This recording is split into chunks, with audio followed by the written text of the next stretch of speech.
Hello friends, it's Chantelle and Barrett from the Business Centre, and we just have a few extra bits to add to our information session about business disruption in the NDIS marketplace. Barrett, what we didn't get to, because we just talked way too much in our original recording, was your 5 tips to help businesses in the NDIS sector right now. So my 5 aren't all, truly just sort of accounting focused. They're probably a little bit, what I think we should really be looking at. So the main thing at the moment, I think, is it's a really good time to invest in the right software. Right? We talked about cash flow forecasting. We're talking about the single touch payroll. So there's a couple of things there that if they're bridges that have just been too far and you haven't crossed yet, I'd certainly look at it. You've also got new communication tools. We really should be looking at what's the right communication tool for doing a face-to-face.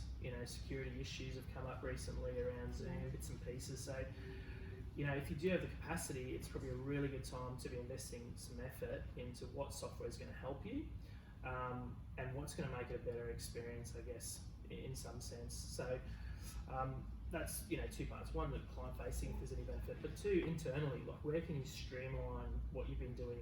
I think most business owners kind of have in their head some of the things they've neglected and think, I'd really like to work through that process again and get a smoother way of things happening or flowing or notes. And now we've been forced apart. Everything has to be done electronically. There's no longer, this person A scribbles on a note and gives it to person B, and they scribble on it and gives it to person C. No one's in the same room anymore, so you've now had to redo it. So it's a great time to invest in software that's going to make that process seamless, right? And we're probably going to maybe save a little bit on labour costs if you find some really good efficiencies. So that's definitely number 1. Start looking at software, start looking at streamlines, efficiencies. Yes, they've got a cost, but long term they're going to have a benefit. It's going to help you, really work through this type of environment again if we ever end up in it. Number 2 is obviously the cash position.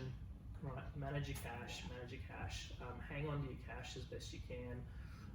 Try and create a little bit of a war chest to give yourself some flexibility. The thing we don't know is in 3 months, what opportunities are there for your business? What channels are opening up for you to enter into? Most times, and in the past, we've always needed a little bit of cash, spend money to make money. We've always needed a little bit of cash to kind of grease the wheels or get into a new channel, a new marketplace, or take advantage of an opportunity. So that's what I'd be saying is try and manage your cash position, hang on to it. I'm certainly not telling anyone to go and overcommit their funds or their cash elsewhere. I think if you can control it, you're going to feel a little bit safer and a little bit more agile in what you can and can't do, right? So part of that's forecasting, part of that's understanding your cash position now, right? So that's where, if you don't have accounting software, maybe now's the time, good time to get it. So you can at least understand exactly where you are now. You can then prepare a forecast. You can then work through some of those pretty basic principles on forecasting cash to work out where you're going to be. Then, work with your accounting and your bookkeeper to work out where your ATO liabilities fall into them, right? So there's all little deadlines and dates and bits and pieces, and we're going to have JobKeeper and this pay-as-you-go withholding boost, and all of those are going to be unknowns or need to be forecasted. So, engage your bookkeeper, engage your accountant to do it for you if it's easier. Ask them for advice if you want to do it yourself. So that's probably the first thing. I'd do is look at ATO liabilities, see if you can sort of massage those. They've come out and said, look, we're going to be really super cooperative with people around this disruption. Now, I'm not saying take advantage of that, but in my experience where you've been very honest and open and communicated well with the ATO, they have been very willing to come to the table to put together a payment plan or an arrangement that's actually going to work for both parties. So they are more willing now to venture into those discussions a little bit more freely. So I think it's a good opportunity now to assess, okay, by deferring that, what's the risk and what's the benefit of doing it. So again, do that with some advice if you need to. The third thing I'd say is, lean in to this disruption. Most marketplaces are just totally just shook, and you know, we've talked about telehealth a bit, and we've got some clients that we work together mutually who have embraced telehealth, and they've done an extremely good job of getting their employees to convert to driving this telehealth. They've spoken to their customers, they've spoken to them about the need for it, why they're doing it, why they want to keep doing it, and they've had a lot of success, and they've been very very proactive in actually making that contact with their customer.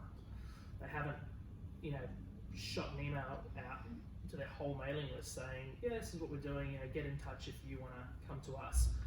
They've done it the old-fashioned way. They've got on the phone, they've rang, booked appointments, locked appointments, you know, really driven it quite hard, and then the results they've got have been fantastic. So again, that's sort of because the supply and demand's changed a little bit. People are sort of staying home, they're not sure what's available. They've taken it to their market and they've made it very clear, and they've had clear conversations, and they've joined, you know, practitioner with patient rather than, you know, practice with patient. So a little bit different relationship, right? Like it's a little bit more intimate, more empathetic, people understand it. You know, so telehealth's a big one. Online presence. I mean, we've had some clients create an online store overnight with 1,000 items in it. They've put it off for 10 years. You know, they've just gone, oh, I don't want to do it. And overnight they've realised, you know, have to do it. You know, pretty much pulled all-nighters to get this website up and going, to stay in their marketplace. And again, they've seen great results. And they're sort of saying, oh, wow, you know, look, I didn't realise what I've been leaving on the table. So, you know, what I mean by, you know, lean in disruption is this could happen again, or something similar. It could go on longer than we expect, or, you know, it might come around in 2 years or 5 years. So, sort of sitting back and saying, oh, I just can't wait till things go back to normal is probably not a really proactive mindset. That's going to be super helpful to driving your business. So, you know, for anyone who's going, I don't know where to start, Barrett, like you're talking gobbledygook, this seems like too much. The business centre is a place to start, right? We've got business model canvas is the first place, ultimately the best place to start. It's reworking your business plan, digging it, you know, basically looking at it and saying, well, my distribution channel now doesn't exist. So does the rest of your business model even stack up anymore? So, you know, you probably are going to have to work quite hard on your whole model, your whole business, to work out what the future's going to look like. And you may as well do that now while you've got the time. Be really proactive and see if there's other channels, other opportunity marketplaces that you've previously ignored, not looked at, haven't been open to you before because of geographical limitation, and take advantage of it. Yeah, so that's probably what I'd say about this disruption is there's going to be opportunity for some, and it's going to be completely disruption for others. And I think the businesses that are working really hard to find opportunity are going to find it. So the fourth thing, and this is probably, maybe this should have been number one, and probably should have been in the main part, but you know, this isn't purely accounting advice, but it's asset protection, right? So we would often work with clients on business structure and that sort of thing to that extent, and then our next step would always be to refer them to a solicitor or a lawyer to attend to their power of enduring power of attorney and their will. So they're probably two things at the moment that, in the face of business disruption is one thing, but in the face of a health disruption, making sure you've got an enduring power of attorney if you and your spouse, or you know, your immediate assumed power of attorney is going to be impacted by this, and you're, you know, worst case you're both incapacitated or on ventilators simultaneously.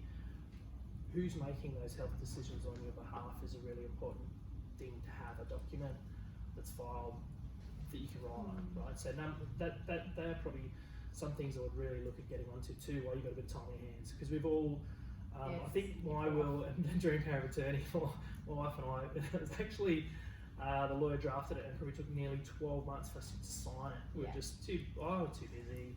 You know, we put it off. We were typical, like, you know, I'll be fine. And we were fine. We're just too busy for both of us to be in the same place at the same time at the solicitor's office to go through it. Was a challenge. But now that people got a bit of time on their hands, maybe they can Zoom with their lawyer, whatever the go is, and get those sorted. So I'd look at attending to those. And then for businesses that have been really hit hard, and you've got 50% of what you had or 30% of what you had,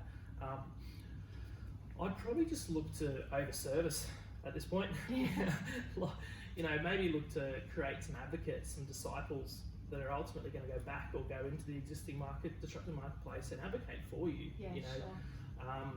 Have real conversations with them. We were saying before, practice-patient is very different to practitioner-patient relationships, right? So what I'd say to that is pick up the phone, ring them. Hey, we had that appointment. How was it? How did you feel about it? What did you like? What didn't you like? Was it hard? Did you find it easy? Did you find something that made it easy? That's going to be twice as effective. Doing one of those is going to be easily twice as effective, or 10 times as effective as 10 emails to clients with can you fill out the survey? I don't think it's going to get you the same result. So now that you've got time on your hands, so you've got 3 appointments where you used to have 8 in a day, you probably have the time to finish the appointment, and then before the day ends or the following day, give them a call and say, how was it? What can we do that's better? We're trying to really sort of maximise this, and have them give you some input you probably didn't need in the past because you were too busy to capitalise on anyway. So, a lot of us are going from that, where we're too busy to even capitalise on good opportunity, to now being like, is there any good opportunities? Yeah, absolutely. So, that's what I'd really be looking at, is how you make it more enjoyable for them. Maybe look at over-servicing them. And then how do you make it more efficient to provide that higher level of service, right? Along with, point one, we're talking software. So how do you sort of get all that to work, so that you're left with whatever you are left with in the face of this as a starting point. And now people that they will actively go and say, hey, my speech pathologist moved to telehealth and it was actually so much better, or it was super fantastic, or they're great people. You might end up with a long-term benefit out of it. You probably won't see short-term results, but long game, strong relationships are going to make strong businesses. So they're my five tips. So. Awesome. Thank you again. No worries. Get in touch if you'd like some more input from us.